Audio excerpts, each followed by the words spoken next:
భవంతు. నేను అర్హర మాద అంటే మీరు శంభో శంకర్, నేను గోవింద అంటే మీరు గడిగా గోవింద, వాళ్ళిద్దరూ ఇష్టపడతారు.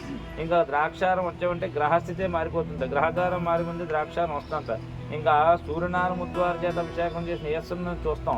యావత్ ప్రపంచంలో ఆ భాగ్యం ఎక్కడా లేదు. ఇంకా మరి ముఖ్యంగా విష్ణుమూర్తి ఎలా వచ్చారన్నది మీరు తెలుసుకోవాలి.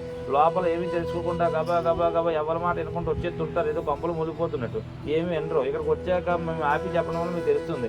ఇక్కడ మెయిన్ అధిపతి విష్ణుమూర్తి, క్షేత్రానికి అధిపతి, క్షేత్రపాలకు లక్ష్మీనారాయణ స్వామి, కాశీకి కాలభైరుడు.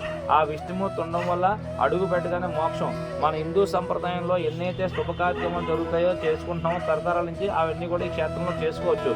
మీరు ఆనందంగా చేయక వెళ్ళొచ్చు చేసుకుని. అది దర్శన భాగ్యం, క్షేత్రం యొక్క పురాణం.